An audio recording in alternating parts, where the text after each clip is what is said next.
este vídeo vamos a analizar un poquito más el concepto de energía potencial y vamos a intentar entender por qué para un cierto tipo de fuerzas la energía potencial no depende del camino que sigue el móvil para llegar a un punto, sino solamente de esa posición final del cuerpo, la posición inicial y la posición final. Además, luego intentaremos tratar un poco el concepto en sí mismo de energía potencial, que en un primer momento os hemos dicho que se define de esta manera que tengo aquí escrita ya en la pizarra, en la que definimos una función que denominamos energía potencial a partir del trabajo realizado por una cierta fuerza para llevar un cuerpo entre dos puntos A y B.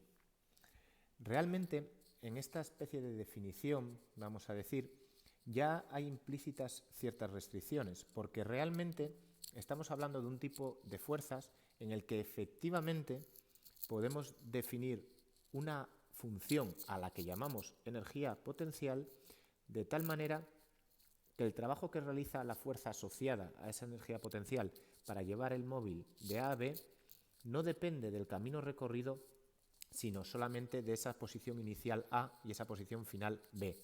Así que sería lo mismo si hacemos el recorrido haciendo S que, por ejemplo, en una línea recta, que es la distancia más corta entre dos puntos. Claramente, esto ya nos restringe el tipo de fuerzas al que podemos aplicar este concepto. Y conocemos algunas a las que no podemos, como por ejemplo la fuerza de rozamiento. Claramente perdemos más energía en forma de rozamiento si hacemos un recorrido más largo, como la S que hemos hecho entre A y B, que si hacemos un recorrido en línea recta. Este tipo de fuerzas, vimos en teoría, vamos a decir, que se denominan fuerzas conservativas. En gravitación hemos estado tratando con un tipo concreto de fuerzas conservativas, que es las fuerzas radiales. Y la gravitación es una fuerza radial. ¿Qué es una fuerza radial? Pues como hemos definido en teoría, es una fuerza que se produce en la dirección de la línea que une los centros de los dos cuerpos implicados en la interacción.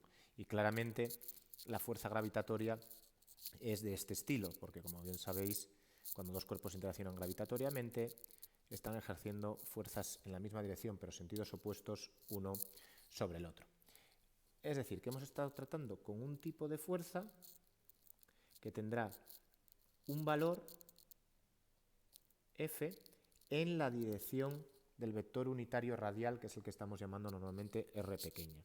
Luego esta fuerza podemos decir que es una fuerza radial, una fuerza que depende solamente del vector de posición R.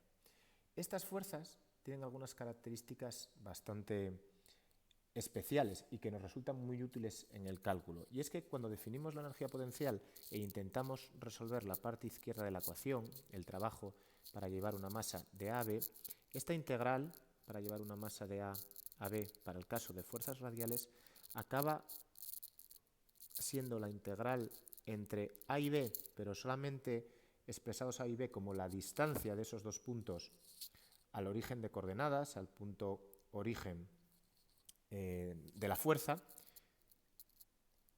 y la integral es la fuerza por el vector diferencial en esa misma dirección R.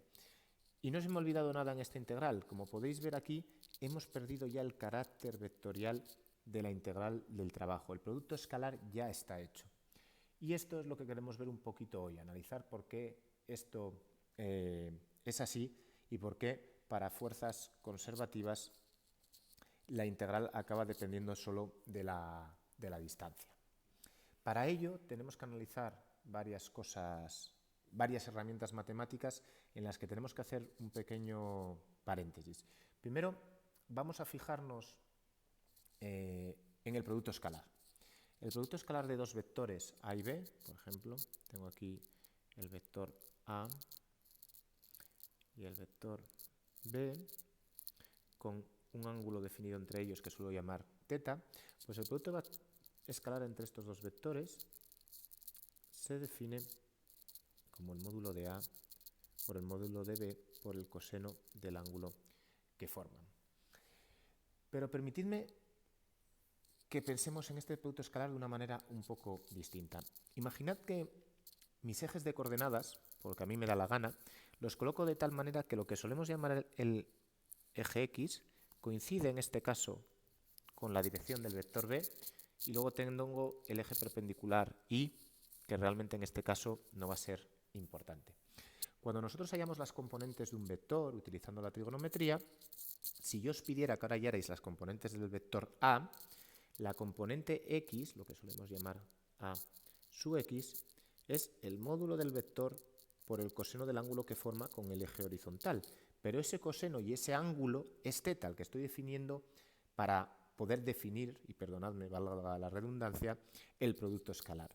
Luego, de alguna manera, podríamos decir que el producto escalar, utilizando esta expresión, viene a ser como la componente en X de ese vector A por el módulo del vector B.